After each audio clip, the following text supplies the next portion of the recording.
Now I realized last video that I said, next video, as dictated by the Red Book, there will be a Marxist revolution! Yes! I would like to apologize for these comments, sincerely, because the revolution is postponed due to Trotskyist Leninist infighting. It is not this day. This day, we do more world building theory. Class or caste systems are a massive part of the way society works and changes. It decides who gets to eat cheap fast food and who of you gets to lose their head in the coming revolution. Last video we looked at how they work and the complex relationship between status, wealth and power in detail. That video is linked up in the corner now. But today we're going to be looking at where class systems come from and how and who maintains these class systems. Topics are timestamped on the screen now. Cheers to the writing and world building company Campfire for sponsoring this world building video. We will be reviewing Campfire later on in the video at this point, so if you like magic systems or conlangs or just world building in general, then do make sure to watch it. Head to this link down in the description to get it for 10 days totally free to try for yourself. Now, like all good stories, unlike the new Artemis Fowl film, we'll start at the beginning. Part 1. The Origins of Class. As historians and anthropologists Professor Melvin Kranzberg and Michael D. Hannon write, communal activity to organize and harvest food and material in larger groups had important social implications. Food had to be equally distributed, and a leader was needed to organize and direct the group, creating a managerial hierarchy. By the time written history began, distinct economic and social classes were in existence, with members of each class occupying a certain place in the organization of work. At the apex of the social pyramid stood the ruler, who was often worshipped, and the nobles, often grown out of a warrior class. Closely aligned with them were the priests, possessing knowledge of writing and mathematics, organizing and directing the economy. These are very broad guidelines, but 3 crucial questions for your world building in terms of where all of this came from are A, what originally caused people to live in larger groups, and fantasy and sci-fi can have less grounded reasons for this. In Tolkien's Middle-earth, how human society originally formed was impacted by the theology and how they interacted with the kind of dark lord figure, a god-like being Morgoth. He tempted them, and some men resisted, but some men didn't, leading to multiple groups drawing together in conflict with one another. There was that need to survive that came from interacting with godlike forces. Secondly, what resources was your society trying to gather more efficiently? Probably food or water, but it could be something else that life really relies on in your world, like the spice which gives powers in Herbert's Dune, or sakuradite, a healing explosive superconductor mineral in Code Geass. And finally, what religious or philosophical beliefs spread far enough to influence class structures? Maybe in a world that's hit by massive tsunamis once every decade, those who are incredibly good swimmers are revered and raised to an upper class. Caste systems evolved along similar guidelines to these, but they tend to put a special emphasis on that third element. See, caste systems are usually accompanied by a strong belief about how the world and people should be organized. You there, anime weeb! Your taste in weird and inhuman gasps makes you the highest caste. The Hindu Rig Veda, forgive my pronunciation, divides society into 4 groups morally destined for their position. Magic will also significantly affect how your classes form by changing who is powerful, how resources are organized and collected, what status means. The Farfaluk feudalistic system in Herbert's Dune series evolved to accommodate a group called the Bene Gesserit, a sect of magically powerful females. The upper classes, the great houses, are a little bit more gender balanced because they seek to use them as wives and consultants as they compete with one another economically and politically.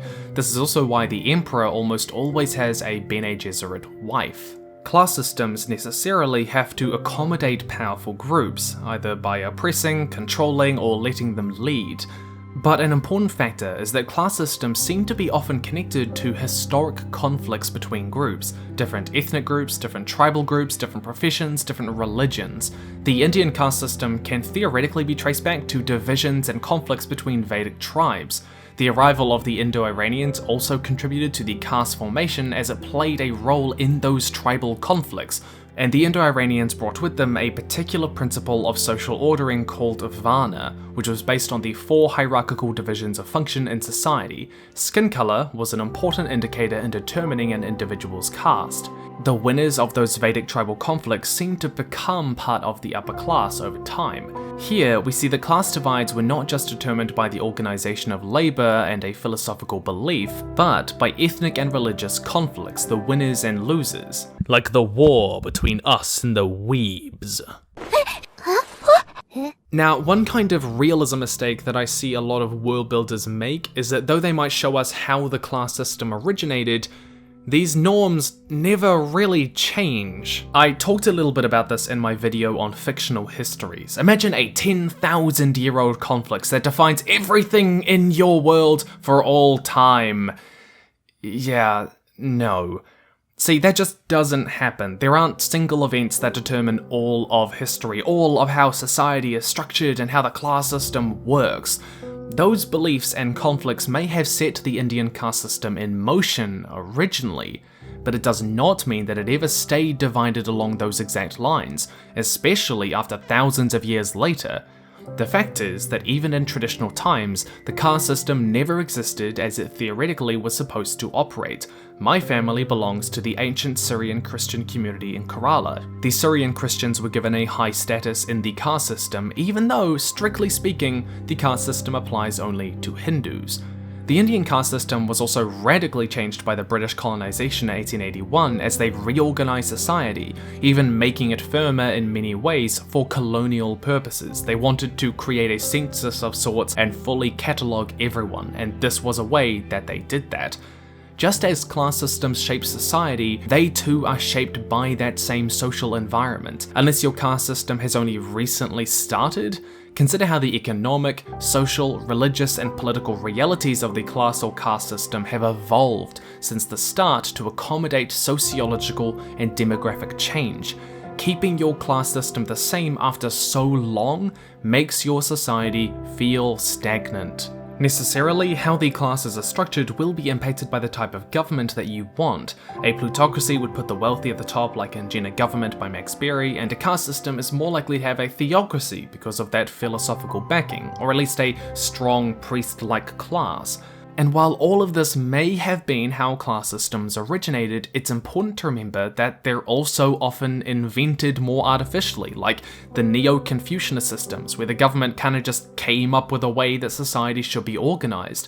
During British colonization of India, which I mentioned before, they drastically changed and hardened the Indian caste system for colonial reasons. They wanted to organize society.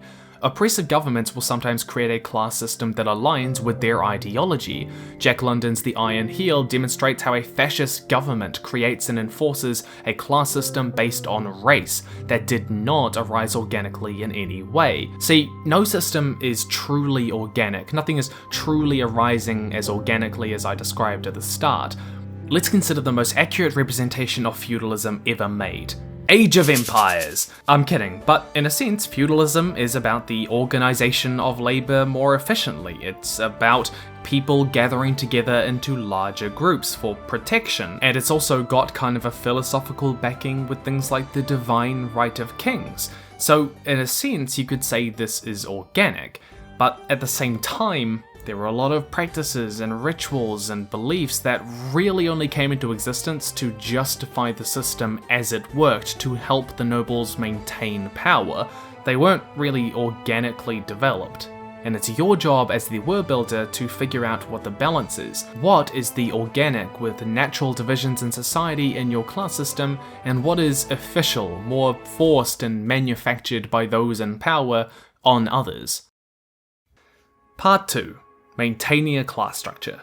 Class systems are like any other sociological structure. They have to be maintained, or they change, or they fall apart. We like to think of these systems as being about an oppressor class versus the oppressed, but that's just not true. It's as if millions of Marxists suddenly cried out in terror and were suddenly silenced. Not because powerful classes cannot be oppressive, but because the greatest reason that a class system persists, even if it's oppressive, is that either 1, the majority of people believe in the way it works, or 2, they don't see any issue with the oppression. Class systems like Panem in the Hunger Games with such an overwhelming social divide and purely based on fear are, on average, a lot more fragile. Suzanne Collins even seemed to realise this, which is partly why Mockingjay was criticised for a lack of tension. The capital fell apart with very little real resistance.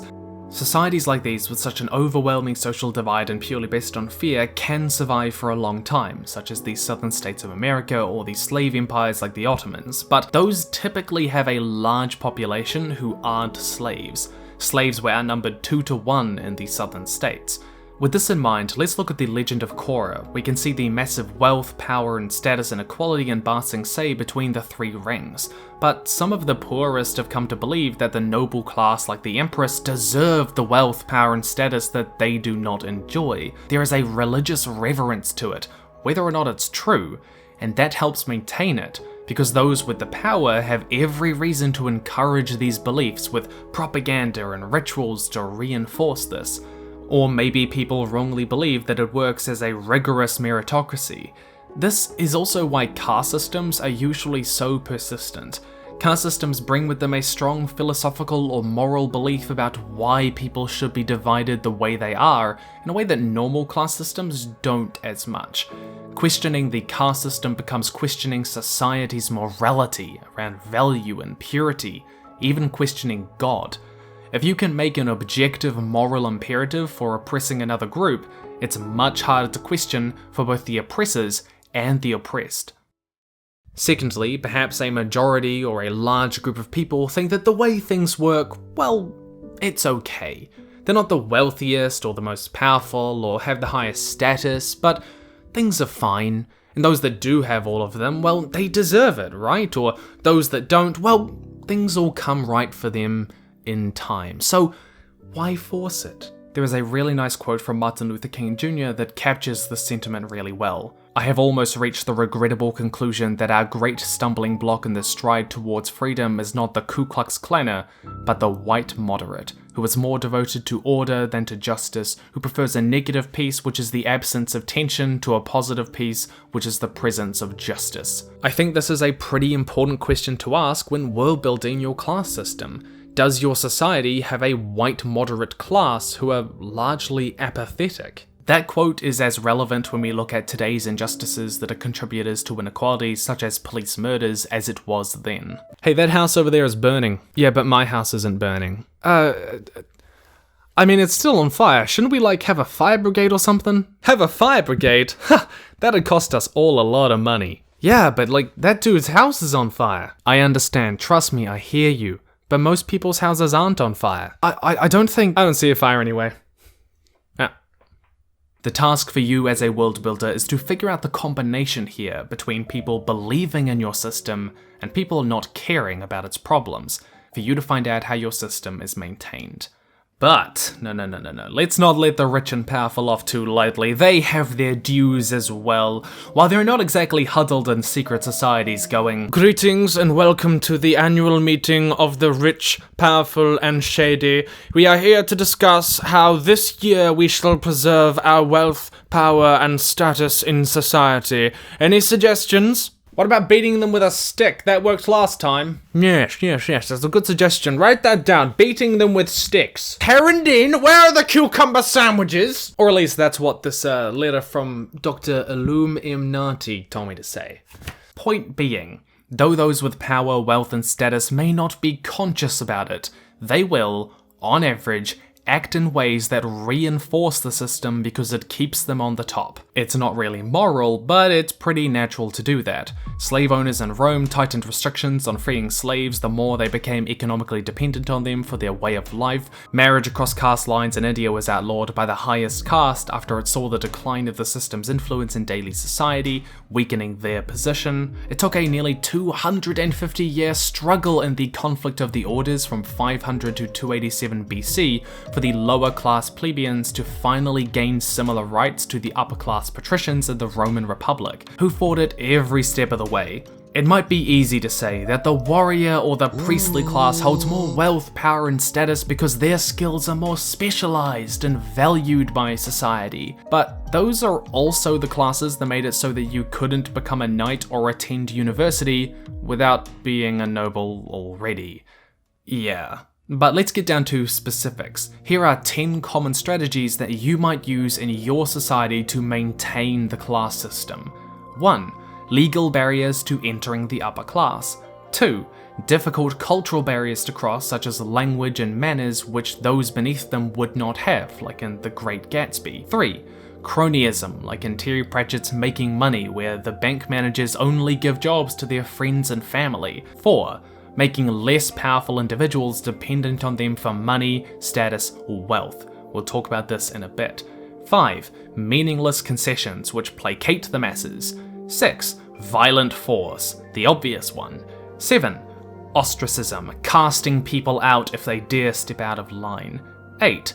Economic monopolies, controlling resources very carefully and their prices.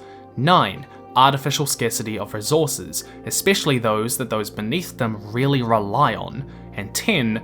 Propaganda, both obvious and less obvious. Lots of books use one or more of these more clearly in showing how power is maintained. Philip K. Dick's Do Android Dream of Electric Sheep shows the Rosen Association having a massive monopoly on androids. Overwhelming and shady corporate power is a huge part to the feel and atmosphere of the world. Consider what thematic feel you want your society to have, and which of these few methods are the most prevalent in the powerful maintaining power in your world to achieve that. But I want to talk briefly about point number 3, making less powerful individuals dependent on them for money, status, or wealth. This includes massive campaign contributions, which is a thing we even see today, but let's talk about the Irish during the American Civil War. Gleason in The Green of the Grey writes about how the Irish did not have the status of being truly white in the USA. They were considered something else, something much lesser. But they were often persuaded to help oppress black Americans in order to secure their status as white. Becoming white meant less discrimination for their Irishness. The Confederacy offered status and thus wealth and power if they were to help the white cause, and 40,000 Irishmen did. Giving people status or wealth or power is an incredibly powerful tool when thinking about how your class system is structured and maintained. Think about which disadvantaged groups are being incentivized to act in a certain way by giving them the status, wealth, or power that they really crave and need. It's really about what the incentives and barriers are in your society. But these are further complicated by magic and technology, two kinda nebulous forces. Because of these things, not everyone will necessarily face the same barriers or have the same incentives due to drastically different capabilities.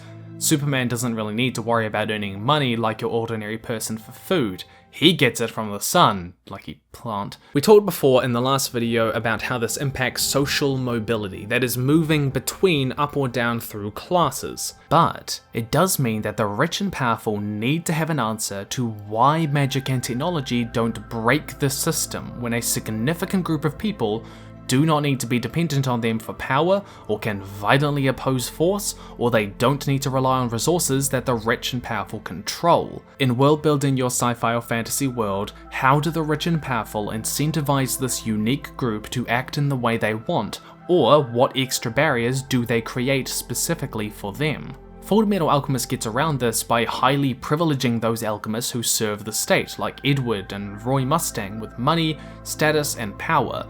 All of this is why the trend is the higher the class, the fewer the people. It's very easy to go down, but difficult to go up. This is what makes answering that question, what does your society value, so difficult. Because status is often defined by those who already have status, even if they don't realize it.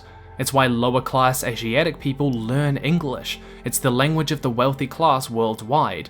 British people even learned French after the Battle of Hastings in 1066, because it brought in a French upper class. Gaining power meant learning French. The lower classes play to the whims of the upper class to gain status, power, and wealth, not because they necessarily want to, but because they kind of need to. And that's it, my people. I have solved the economy. I, in my infinite wisdom, have summarized everything there is to say about class, wealth, and power in 2 20-minute videos. Bow down before my incredible intellect. Just kidding. Turns out, in a shocking twist of events, I underestimated how complicated a topic could be, which means that I've got a third part coming out in a little while about how class systems change and fall. And with it, the final Marxist revolution! Once again, cheers to Campfire for sponsoring this world building video. I've done a whole review of this product a couple of times before, and that video is linked in the corner now, because Campfire is a program designed for writing and world building, which is what you guys are interested in. And because of that, I want to be a bit more careful when recommending it. But to start, I wholly recommend Campfire and the World Building Pack, especially if you are into world building languages, magic systems, or fictional species. If that is you, or you just want to give it a try totally for free, then go to this link in the description and you'll get 10 days to try it out however you like. But I'm going to go through my main positives and criticisms as well here to give you the gist. The World Building Pack gives you pages for species, cultures, religions, philosophies, magic systems, and items, but it's clearly the magic systems page that had a lot of effort put into it especially. It follows Sanderson's setup with places for rules, costs, limitations, the source, history, and so on. The languages page though really astounded me. I have never really seen a program quite like it, with an inbuilt system for phonetics, grammar, pragmatics, a dictionary, and a place for your own alphabet. It's built in a way that most programs really aren't. Secondly, I think it's particularly suited for dungeon masters and role players. The items page allows you to give stats for any items you create, like damage, weight, powers, etc. I also personally love the character profile feature, how it works, and just kind of how it looks. It's a feature that some world building softwares kind of lack, but it serves Campfire well. And what's really cool that other programs don't often do is that you can export your character profiles to a PDF, making them really easy to use in your games, because I know as a DM how having paper is a lot more efficient than ever having a laptop.